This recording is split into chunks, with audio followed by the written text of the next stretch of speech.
Hey, it's the Sporting Tribune today, and if you're watching, what more do I need to say? The great Jim Lampley is joining us. He will be on the call, ppv.com, this weekend for Canelo versus Charlo.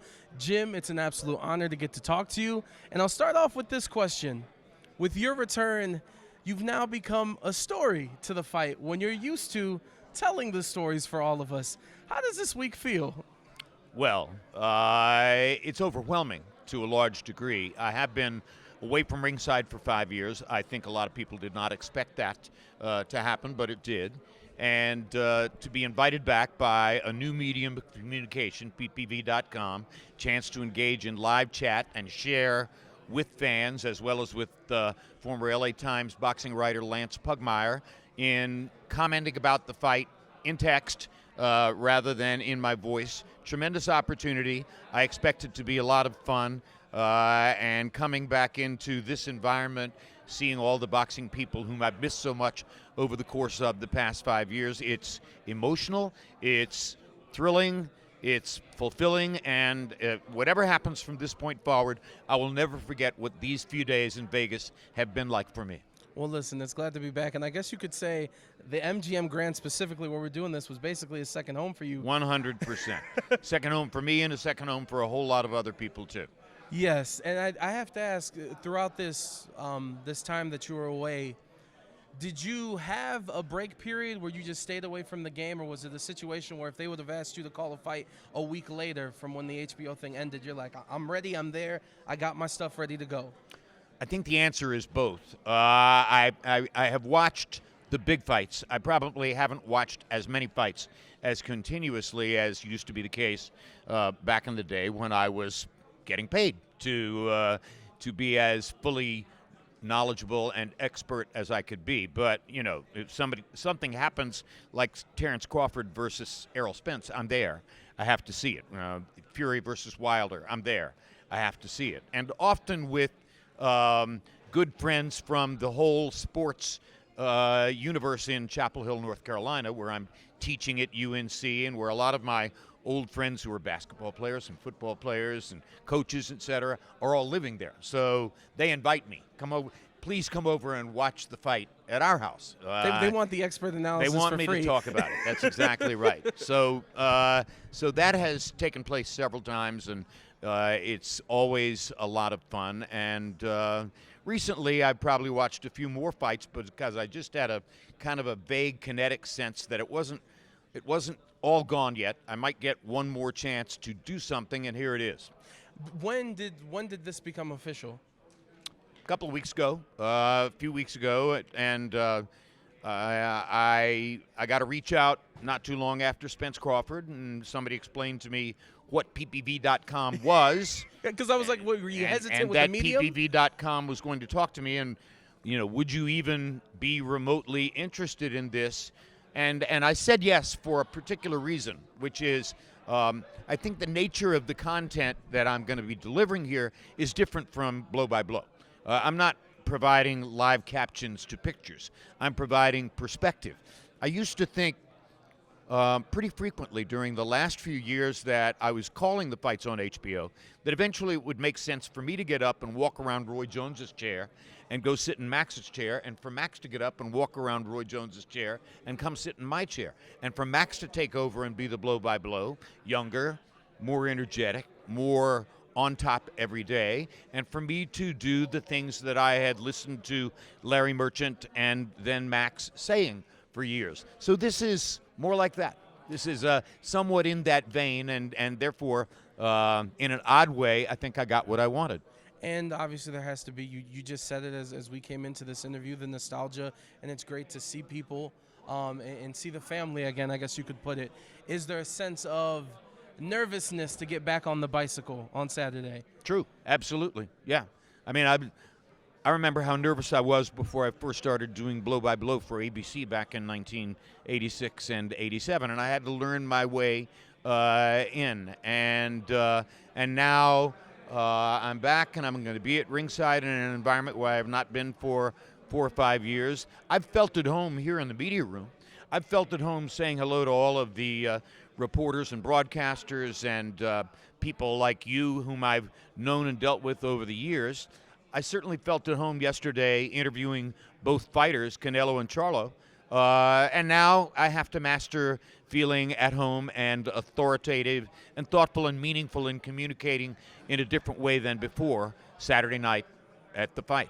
It's also a sense of like excitement to like tackle this and like not only get back to your passion, but this is a new obstacle that you're gonna have to master, right? What if PPV.com, what if this kind of shared ringside chat becomes a significant force? A lot of people had questions way back at the beginning of HBO and Showtime. Are people going to buy this? Are they going to hang on as a long-term force in the sport, or is it going to go back to being on Wide World of Sports, CBS Sports Spectacular, and NBC Sports World? Well, the answer was change. The answer was evolution. And I think that this is a natural evolution in a world where a lot of people are now communicating on a keyboard the things that they used to say to somebody over a long-distance telephone, and this is in the same vein as that.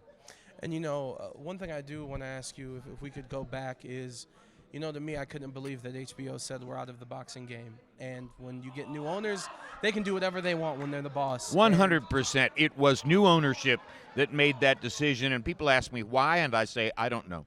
I have no idea why they thought it was good to get rid of the boxing franchise, but it was their playpen at that time. Exactly. So that's what they could do. And recently another decision they made is Real World of Sports. Brian Gumbel no longer going to be on air, and I know you played a big part in that show. If you could talk about some of your favorite memories of doing that show. I won 2 Emmys. I'm not sure, maybe 3. I won two Emmys for Best Sports Reporting for stories that I did on Real Sports. So I'm grateful to HBO and Bryant and everybody involved in the show for the chance I had to do those 2 stories and win those 2 statuettes that are now somewhere lost in a closet in Chapel Hill. And I interviewed a lot of interesting people, and I sometimes sat in the back of a limousine with the very great Frank DeFord, who was the most meaningful sports writer, columnist of his era at that time, and others who were reporters on the show. It was a great collaboration, unique in my career, and I always thought of myself as a reporter and an editorialist, not just a showbiz guy. So Real Sports was a great outlet for that. And hopefully my research was correct in this next question. I'm a kid from Cleveland, Ohio, who spent way too much time listening to sports radio, WTAM in Cleveland, Ohio. I've heard that you were part of WFAN. Is that true? I was not just part of WFAN. I was the first on-air talk show host doing a sports talk segment for WFAN, July 2, 1987. And I wrote an intro for that very first show, which was whimsical, comical, satirical in nature. And it was all about how callers, Vinny from Queens in effect, would orchestrate trades and franchise transfers and things of that nature. And everything I wrote was, this fantasy idea that, of course, would sound ridiculous and absurd, and all of it happened. And that, that was a part of the evolution of the sports world that I might not have foreseen, but as I was in it and feeling it, I certainly got it. And, at first people said 24-hour sports talk radio, you're really pushing the envelope. That's not going to go anywhere. I said that first day, eventually there'll be 2 or 3 of these stations doing all jazz all the time in Salt Lake City. It happened. We got to the point in Los Angeles where you could listen to 24 hours of Kobe Bryant talk. No other subject. Yes. So sports radio was what it was, and tremendously influential on generations of people who became sports fans. And you brought out WFAN. And I was the first guy to do a talk show in that medium. He said not only was I a part of the team, I'm the one who started the damn thing. And it's interesting because you brought up pay-per-views. Same thing. Is this going to work? Here I am again. Sell out money. Here I'm in another pioneer situation and trying to help see whether a new medium can develop an audience bond. Yes, and again, Sporting Tribune today, Jim Lampley joining us. You can catch him Saturday night, Canelo versus Charlo, ppv.com. And before we get you out of here, I need to ask you about this fight. A lot of conversation about Charlo moving up 2 weight classes. To you, is that an advantage or a disadvantage for him? I think I'm leaning toward the idea that might help Charlo. I don't think this 14-pound weight jump is inappropriate for him. You watch them stand together. He's taller than Canelo. If you're looking for the frame over which you can most easily distribute 168 pounds, you can distribute it more easily over Charlo's frame than over Canelo's frame. So he hasn't fought at that weight, and I think it might be dangerous to get too often into the vicinity of Canelo's counter left hook. He doesn't want to do that, but if he can make it into more of a high-activity boxing match, I think that might favor him. And so I certainly don't rule out Charlo's chances because of the 14-pound weight gap. I think it's a winnable fight for both fighters. It's a competitive matchup. It's what you want to see.